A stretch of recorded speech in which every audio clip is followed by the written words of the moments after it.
Alright guys, back again in the studio. Utapa Media MC giving you fresh news without fear, favor and bias. So nasi tunombotaza nyaya yechikomana chinonzi Temba Gorimbo. Chikomana icho chiri kukoromorana namukoma Winky D social media pamasaisai. But toona kuti as I'm recording this video, chikomana hacho chaita sumudza maoko zvekuti iko zvino zvichasvika pastage yekupa sando salute to mukoma Winky D.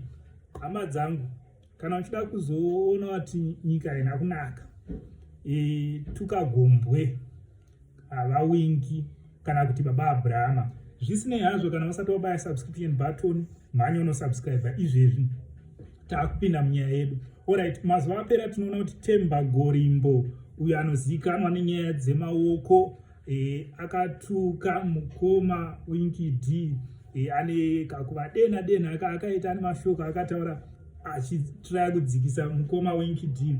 But later on tinoona kuti mafans ekwa Winky D komana, you see. So kana uchida kuti wewe usvike pastage yekuti unokanganisana nenyika ese ilizwe lonke,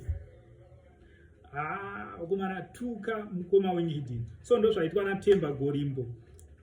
Apedza kuvatuka aona kuti chaunga charamba nezvazvo, azodzoka zvakare nemapost, and he's trying to justify what he did by cleansing vaWinky.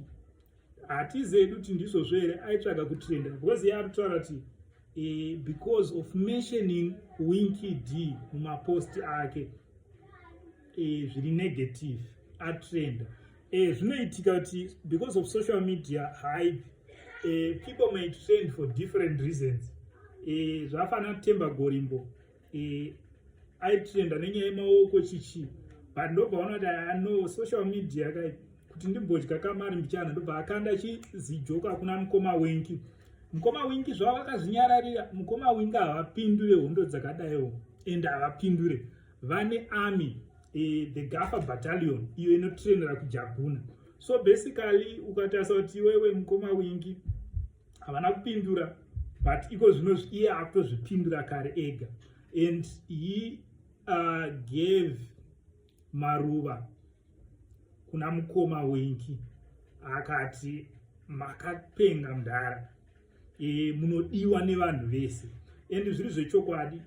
Then later on ndobva azoti guys, ndiri kuda song yekuti ndishandise yaWinky kana. Alright, so quick one. So tiri kuti isusu in short mukoma Temba Gorimbo vazopa sando kuna mukoma Winky D. Hama dzangu vaWinky ndibaba, ngativapei sando. So mukoma Winky D will remain a victor. Tarisai muone Holy 10 kubva zvaakatanga kumarana naWinky D, life yake muZimbabwe haina kuzombobvira yaita zvakanaka. Makadzi chaiye akaita opposite, akambodhisa Winky D. Makadzi came back to people because aiziva kuti music yake inorira zvakare muZimbabwe. Makadzi came back to people and apologized to Winky D.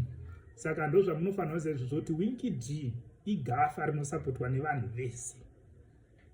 Hanzi nemumwe pacomment section achikomenda kwaTemba Gorimbo, hanzi even president chaivo vanoziva kuti Winky D hondo dzenyika vanhu havana basa nadzo, asi hondo dzaWinky D hanzi dzinorwiwa kusvika to the last.